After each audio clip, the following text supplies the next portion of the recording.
Hey budget gardeners, Vita Loca here. Join me today as I show you how to make your very own potting mix and save a ton of money doing it in the process.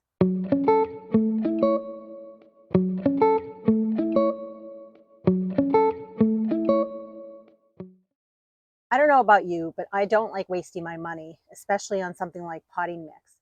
And what I'm finding by doing a little research on the internet is you can make just as good, if not better, of your own potting mix for a fraction of the cost.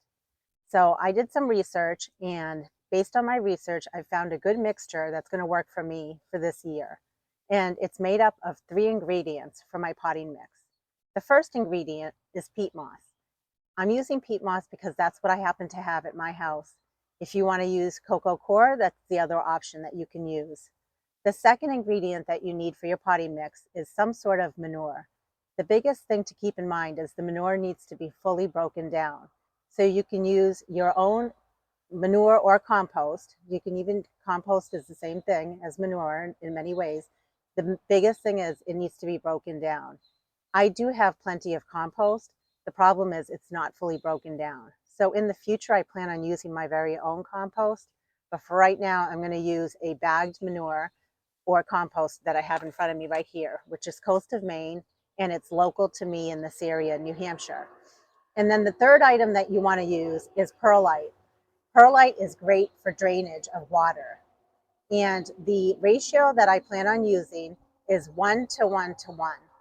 So you want to be able to use some sort of a container. It doesn't matter the size of the container, but it needs to be equal parts of that container. So I'm going to go ahead and show you how I go about making my own potting mix for my window boxes, hanging baskets, and containers. And while I'm doing this, I am wearing gloves just to protect my hands. But you also, if you're doing this indoors, you definitely want to be wearing some sort of a face mask because it can get dusty with the peat moss as well as the perlite. So I have 1 part of my peat moss.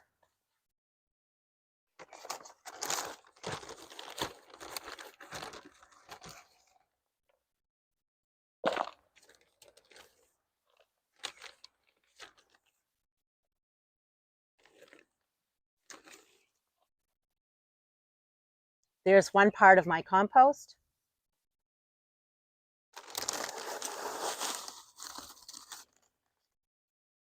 And 1 part of my perlite.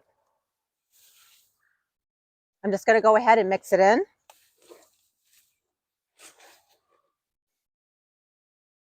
Now you can add a little bit of lime if you want to, due to the pH of the peat moss, but I am not going to be adding it to mine. It's optional. And the other thing that's optional to add in is a slow release fertilizer.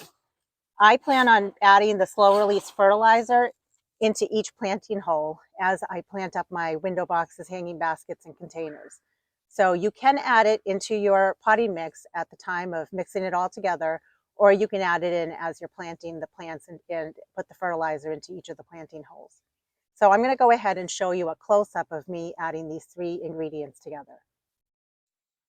So let's go ahead and make another mixture together.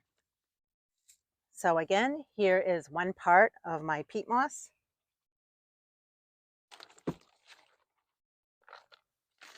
The composted manure that I'm using, I was looking at the bag, and it's a mix of composted manure. It does have some peat moss in it, and then it has some aged wood products in it, or forest products. 1 part of the composted manure.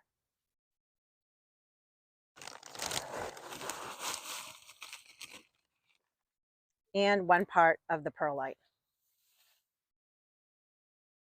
I'm just letting the dust settle, even though I'm outside. I'm going to go ahead and slowly mix it in. You do have the option of wetting down your peat moss in between, and that would help eliminate some of the dust or smoke that is coming from this.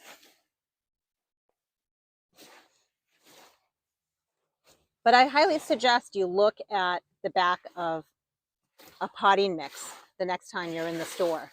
Look at the ingredients, and then based on the ingredients, try to make your own. and play around with the ratios, because the ratios are not set in stone. You'll find that as you research it on the internet. Every place you look at, it's going to tell you similar products but different ratios. So you're going to play around with that ratio based on what plants you're planting up. Look how beautiful this is. To me, it looks just like what I would buy in a store, but probably even better. So give it a try. I highly suggest you try this at home. If you haven't already, be sure to check out the video that I made that shows you how to make your own seed starting mix.